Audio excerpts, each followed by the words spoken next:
Reflections on the Good News of Jesus Christ for the 13th Sunday of Ordinary Time from the Gospel according to Matthew. Jesus said to his disciples, "Whoever loves father or mother more than me is not worthy of me, and whoever loves son or daughter more than me is not worthy of me. And whoever does not take up his cross and follow after me is not worthy of me. If you find your life, you will lose it. And if you lose your life for my sake, you will find it.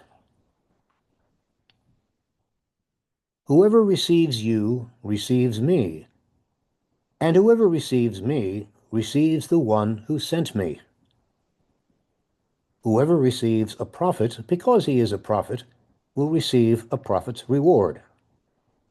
And whoever receives a righteous person because he is a righteous person will receive a righteous person's reward.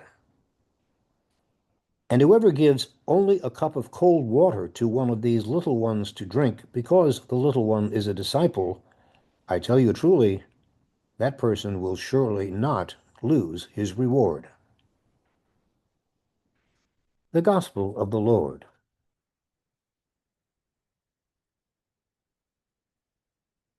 Have you ever noticed the number of flat-out contradictions in Scripture? For example, the last shall be first. You must lose your life to find it. Take the lowest seat if you want to have the highest seat.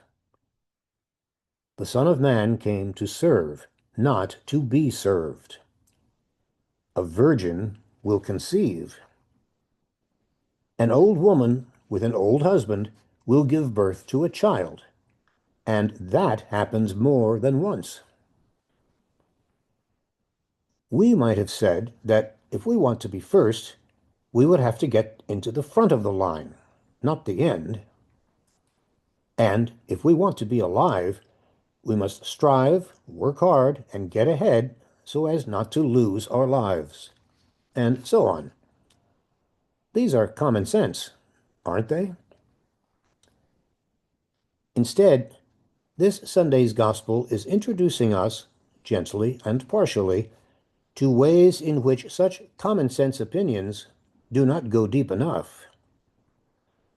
Look at one such statement of Jesus, the one that may sound the craziest and make the least common sense of all.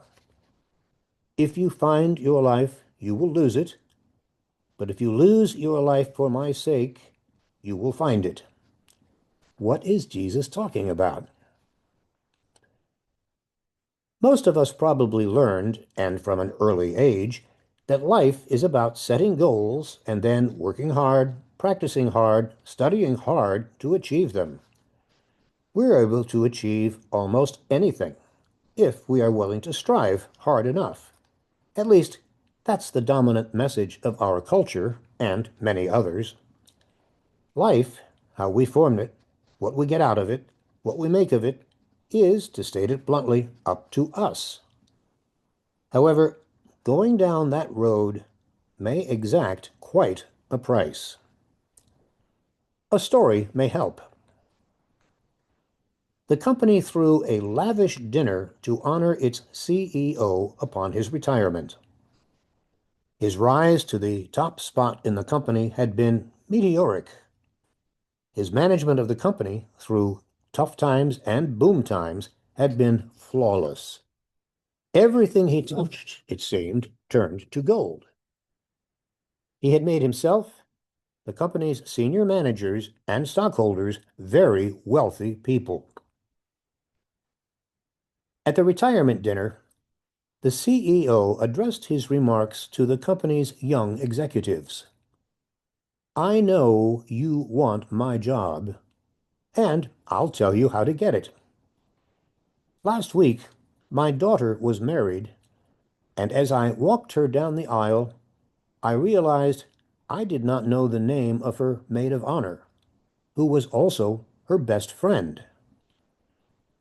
I didn't know the last book she had read, or her favorite color. That's the price I paid for this job, If you want to pay that price, you can have it. Now contrast that with this story.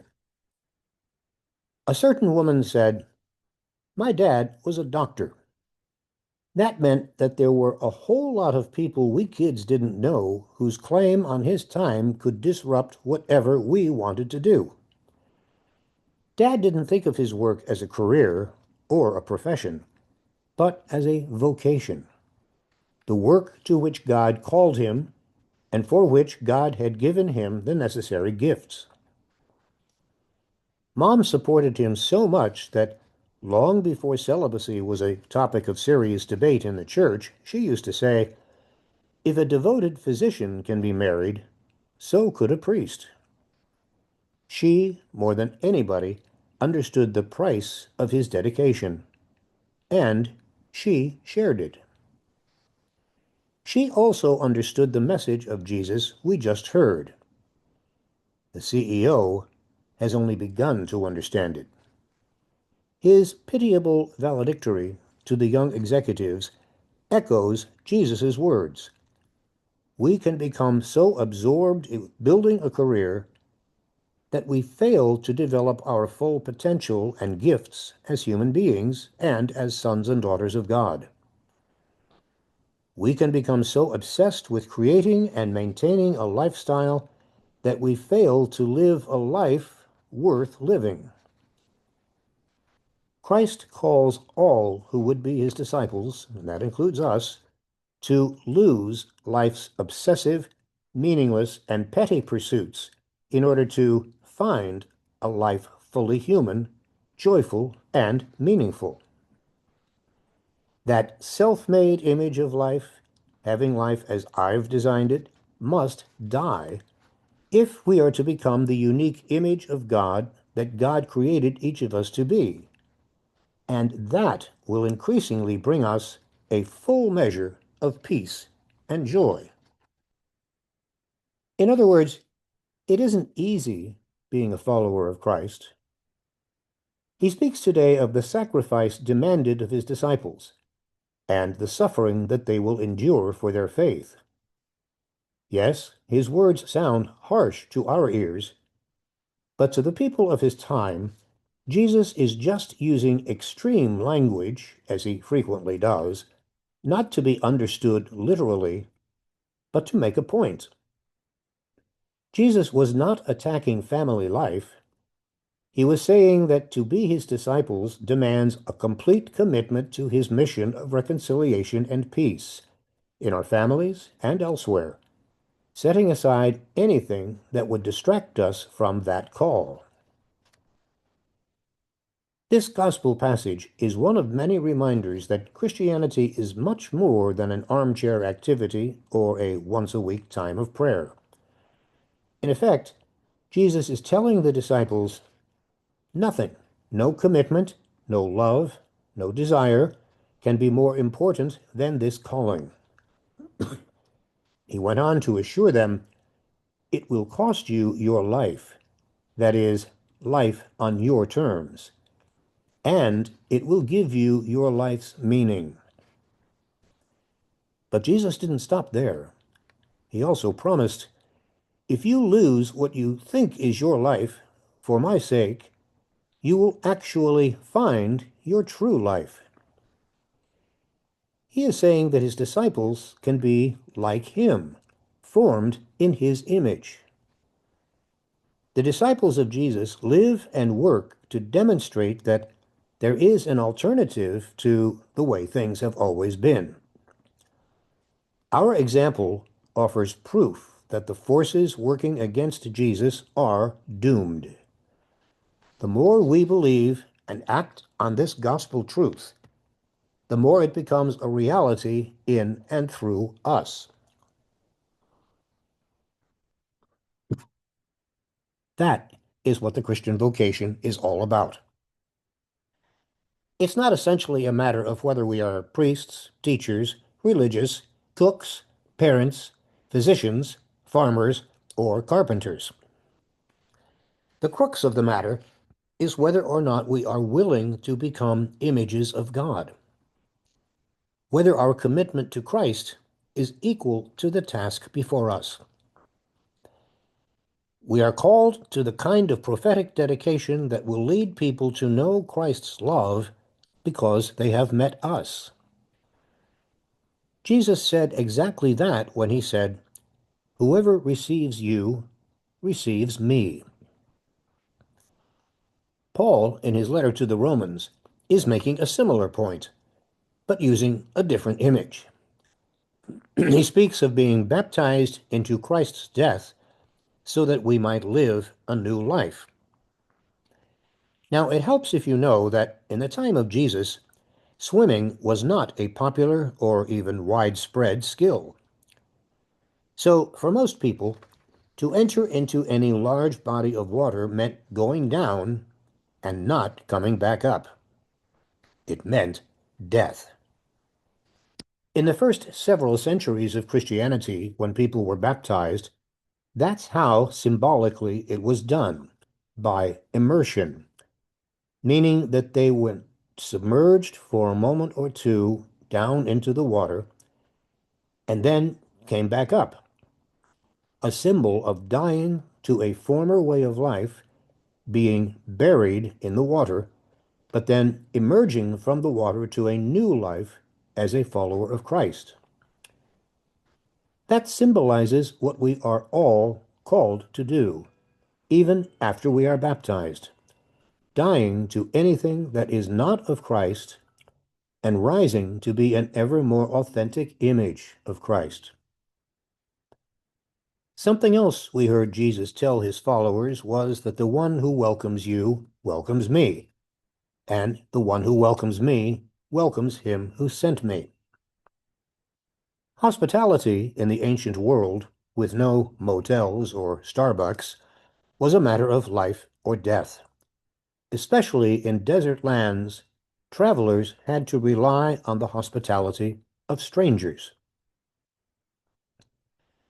But how good are we as a society at extending hospitality, making people welcome in our country?